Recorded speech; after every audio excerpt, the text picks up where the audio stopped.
Welcome to this Sunday's Time for Reflection. This week our reflection will be led by the Reverend Ian, our interim minister. And at the end of the reflection we'll be able to listen to and join in, if we wish, the hymn Lord for the Years. But first, before that, let's just have a quiet moment and then join together in the Lord's Prayer. So let us say together the Lord's Prayer. Our Father, who art in heaven, hallowed be thy name.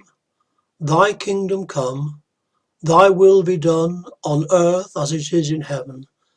Give us this day our daily bread, and forgive us our trespasses, as we forgive those who trespass against us.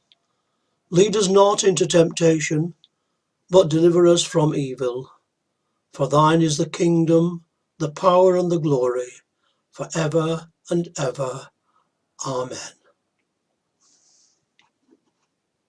So I've been thinking about the question, how do we think and pray as a person of faith in times of crisis, when everyone around us is getting quite panicky, and we too are, we are as well.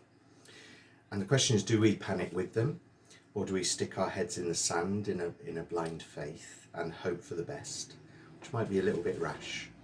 Or on the other hand, we remember that we don't necessarily share the perspective that there is no help from above or outside, and that we need to selfishly look after number one and forget about everyone else, and stockpile toilet rolls like mad. So then, how do we strike the right balance in such scary times like these? What is a good and godly perspective for us as we navigate these choppy and nervy waters? I found Psalm 71 a really useful prayer, and some of the verses in it go like this. In you, O Lord, I have taken refuge. Let me never be put to shame.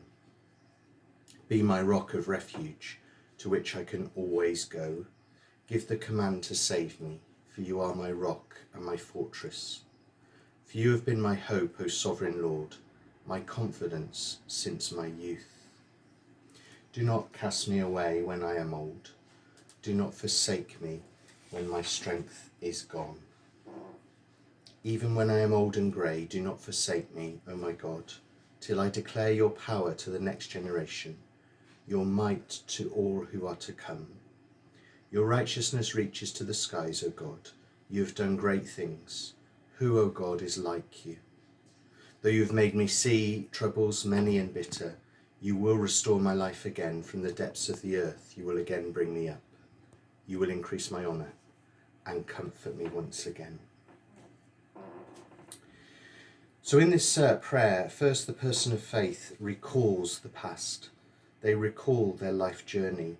They remember everything that God has safely brought us through, both good and bad, but God has been real for us, and he's been there for us all along.